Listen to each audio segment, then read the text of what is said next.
Do you regret everything? Woke up in the morning and immediately regretted not going to bed earlier?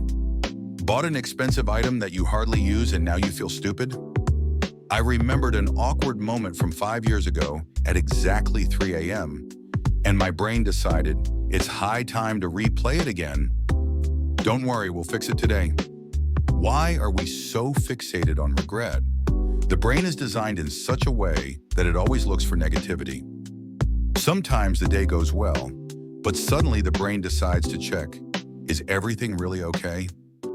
And it finds that very phrase that you set out of place 5 days ago, and now it's the only thing you think about. It's called the negative bias effect. You can do 99 things right, but your brain will fixate on the one mistake you made, like waving at someone who wasn't waving at you. And one more thing, the brain doesn't just remember, it exaggerates.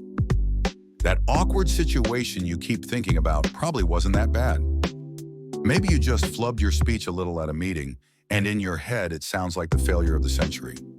In fact, no one remembers it anymore. Everyone is busy with their own awkward moments. The illusion of the ideal choice. One of the reasons we regret so much is the illusion that everything could have been done perfectly if we had just tried a little harder.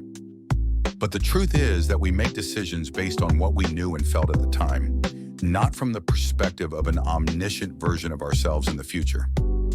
How to turn regret into experience made a stupid choice? Great.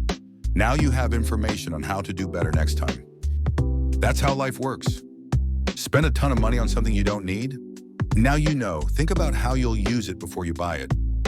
Got into a fight with a friend? Next time, stop and pause before you react. Let go of awkwardness. Forget about minor mistakes. If you said you too when the waiter wished you a pleasant appetite, this is not a reason to feel ashamed of yourself for a week. Laugh, tell a friend, and move on. Seriously, minor inconveniences don't deserve so much of your energy. Life is too short to waste it beating yourself up over nonsense. The past cannot be changed. No matter how worried you are, the past can no longer be rewritten. Self-flagellation is a waste of time. The only thing you can change is your actions now. Do you regret not starting to exercise? Don't sit and beat yourself up. Make a training plan. The secret to happiness is to keep things simple. Stop complicating things. Perhaps the real secret to happiness is simply to stop thinking too much. Not in the sense of, let's check if the train will stop our hand, but in the spirit of, don't analyze every decision to death. Smart people often regret because they rethink, and happy people make a choice, live with it, and move on. That's all. And now, let's go forward. And try not to regret watching this video.